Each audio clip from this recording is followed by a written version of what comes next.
बिस्मिल्लाहिर्रहमानिर्रहीम। अस्सलाम वालेकुम डियर क्लास। आज के लेक्चर में हम एक्सरसाइज 5.4 का क्वेश्चन नंबर 5 स्टार्ट करने वाले हैं। मैंने आपको बताया था कि इस एक्सरसाइज में हम रिडक्शन फार्मूला मालूम करेंगे। तो सिंगल ट्रिग्नोमेट्रिक फंक्शन हो उनका रिडक्शन फार्मूला का जो फार्मूले हैं वो मैंने आपको बताए हुए हैं। ठीक है, इस एक्सरसाइज में कुछ जो रिडक्शन फार्मूले यूज़ होने हैं वो दो फंक्शन का प्रोडक्ट होके भी उस पर रिडक्शन फार्मूला अप्लाई होना है। जैसे कि लास्ट लेक्चर में हमने क्वेश्चन किए हैं साइन और कॉस का प्रोडक्ट था, तो मैंने आपको बताया था कि अगर साइन की पावर ग्रेटर हो कॉस की उससे स्मॉल हो तो उस पर आपने कौन सा वाला रिडक्शन फार्मूला यूज़ करना है। अगर कॉस की पावर ग्रेटर हो और साइन की स्मॉल हो तो उसके लिए आपने कौन सा फार्मूला यूज़ करना है। ठीक है, तो यहाँ पे secant square cosecant cube x D of x है। ठीक है, तो इस पे आप रिडक्शन फार्मूला भी लगा सकते हैं या आप इस पे बाय पार्ट्स भी लगा सकते हैं। दो फंक्शन का प्रोडक्ट होता हम उसको बाय पार्ट्स के मेथड से भी कर सकते हैं। स्टार्ट करते हैं इसका सॉल्यूशन। लेट इस पे इंटीग्रेटिंग बाय पार्ट्स, इस फंक्शन की मैं क्या करूँगा, इसका डेरिवेटिव करूंगा और सीकेंट का इंटीग्रेशन करूंगा। तो इसका करना है डेरिवेटिव, तो फर्स्ट स्टेप में मैं इसको रखूंगा सेम कोसेकेंट क्यूब एक्स, और सीकेंट स्क्वायर का इंटीग्रेशन क्या होता है, टेंजेंट एक्स होता है, ये टेंजेंट एक्स, फिर माइनस और फिर इंटीग्रल और फिर इंटीग्रेट किया हुआ फंक्शन सीकेंट स्क्वायर एक्स, और यहाँ पे आके इसका इंटीग्रेशन कर दें, डेरिवेटिव कर दें कोसेकेंट क्यूब का। तो इसका डेरिवेटिव क्या आ जाएगा, 3 कोसेकेंट स्क्वायर एक्स, और फिर पावर के अलावा इसका डेरिवेटिव करेंगे तो minus cosecant X cotangent X और ये डी ऑफ एक्स। तो ये बन जाएगा इसको अगर मैं आई के इक्वल डायरेक्ट स्टार्ट करूं, let I is equal to this, तो ये बन जाएगा cosecant cube X tangent X, और ये वाला माइनस और ये वाला माइनस क्या हो जाएगा प्लस, ये 3 कांस्टेंट है शुरू में आ जाएगा, बाकी ये बचेगा, सॉरी ये सीकेंट स्क्वायर नहीं है, यहाँ पे टेंजेंट एक्स है, ये इंटीग्रेट किया हुआ फंक्शन। ठीक है, तो ये बनेगा 3 कोसेकेंट स्क्वायर और ये कोसेकेंट स्क्वायर और कोसेकेंट आपस में मल्टीप्लाई होकर कोसेकेंट क्यूब एक्स, और उसके बाद ये है कोटेंजेंट एक्स और ये है टेंजेंट एक्स। तो टेंजेंट एक्स को हम लिख सकते हैं 1 ओवर कोटेंजेंट एक्स, या कोटेंजेंट एक्स को हम लिख सकते हैं 1 ओवर टेंजेंट एक्स, तो ये एक दूसरे को कैंसिल कर देंगे। ठीक है, तो बाकी क्या बचेगा, कोसेकेंट क्यूब एक्स और ये डे ऑफ एक्स। अब इस पे रिडक्शन फार्मूला लगाते हैं। मैं बस एक क्वेश्चन बताने लगा हूँ, कोसेकेंट क्यूब का जो कोसेकेंट का जो रिडक्शन फार्मूला है उसकी मदद से ये क्वेश्चन करने लगा हूँ।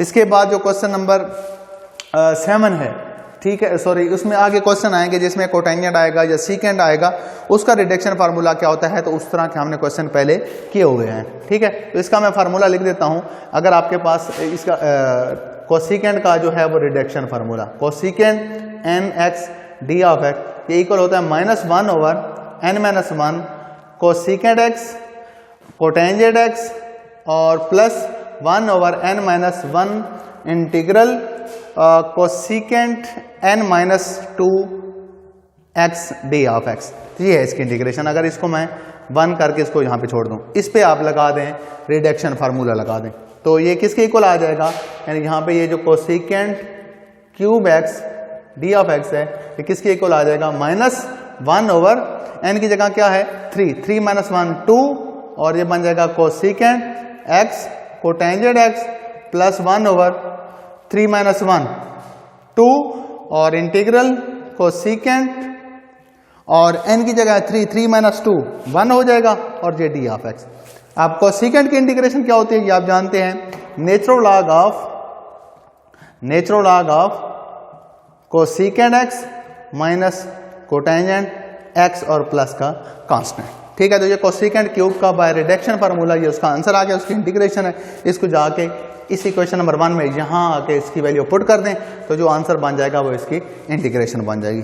ठीक है, ये था क्वेश्चन नंबर 5। इसके बाद क्वेश्चन नंबर 6। तो मैंने आपको बताया था कि कुछ क्वेश्चन हैं उन पर रिडक्शन फार्मूला अप्लाई हो जाएगा, कुछ हैं जिन पे बाय पार्ट्स हो जाएगा, कुछ हैं जिनको हम सब्स्टिट्यूशन मेथड से भी कर सकते हैं। तो इसको क्वेश्चन नंबर 6 है tangent cube x secant 5x D of x. ठीक है, तो यहाँ पे मैं सब्स्टिट्यूशन करने लगा हूँ, put secant X is equal to Z. इसका अगर हम डिफरेंशियल करें तो वो आ जाएगा secant X tangent X D X is equal to D Z. ठीक है, तो वैल्यू पुट करने से इसमें थोड़ी सी चेंज कर दूंगा। टेंजेंट क्यूब को अगर मैं यहाँ पे टेंजेंट स्क्वायर एक्स, सीकेंड को अगर लिख दूँ सीकेंड 4 5 है ना पहले, तो 4x, और बाकी यहाँ पे जो सीकेंड एक्स बचा है और टेंजेंट एक्स उसको मैं यहाँ पे लिख दूँ सीकेंड एक्स टेंजेंट एक्स और ये डी ऑफ एक्स। अब टेंजेंट स्क्वायर को हम लिख सकते हैं secant square x minus 1 identity की मदद से, और बाकी ये सीकेंड 4x, ठीक है, और ये सीकेंड x tangent X D of x. अब आगे सारी वैल्यू पुट कर दें, तो सीकेंड मैंने जी के को रखा है तो ये बन जाएगा जी स्क्वायर माइनस 1, और जी पावर 4 है, जी सीकेंड एक्स किसके इक्वल है, जी पावर 4 है तो ये जी की पावर हो जाएगी 4।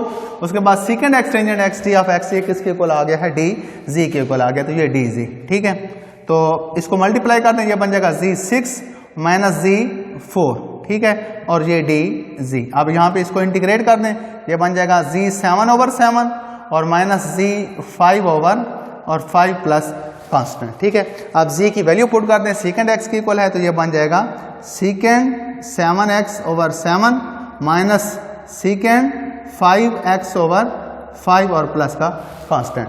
तो ये था क्वेश्चन नंबर 6।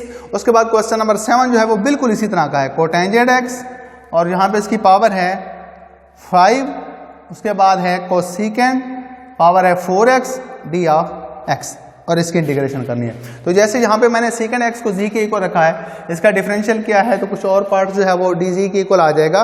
तो अब यहाँ पे कोसेकेंड एक्स को लेट करेंगे किसी भी वेरिएबल के इक्वल, फिर उसका डिफरेंशियल करेंगे तो वहाँ से कोटेंजेंट कोसेकेंड और कोटेंजेंट आ जाएगा, वैल्यू पुट करेंगे तो आगे से इसी तरह उसको भी आप सॉल्व कर लेंगे। उसके बाद क्वेश्चन नंबर है 8। ये 2 क्वेश्चन मैंने आपके सामने लिखे हैं, एक है क्वेश्चन नंबर 8। क्वेश्चन नंबर 8 में हमने क्या करना है, क्वेश्चन नंबर 8 में हमने sine square over cos 5x D of x, इसको इंटीग्रेट करना है।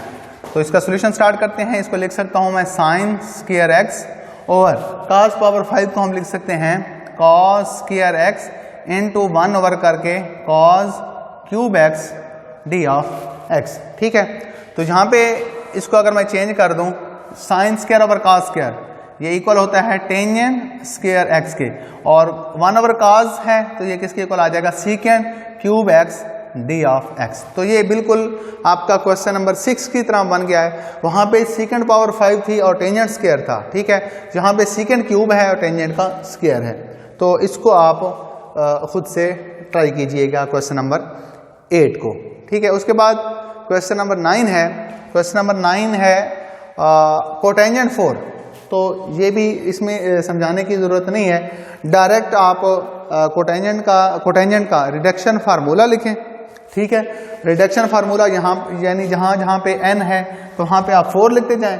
तो रिडक्शन फार्मूला लगाने के बाद जो उसकी इंटीग्रेशन आएगी तो वहाँ पे आप कांस्टेंट नहीं लगाएंगे क्योंकि ये डेफिनेट इंटीग्रल है, लिमिट्स दी गई हैं। तो आप पहले अपर लिमिट और फिर लोअर लिमिट अप्लाई करके उसका आंसर आप निकाल सकते हैं। तो ये क्वेश्चन नंबर 9 तक आप ट्राई करें, बाकी जो क्वेश्चन है वो इंशाल्लाह हम नेक्स्ट लेक्चर में स्टार्ट करेंगे। आज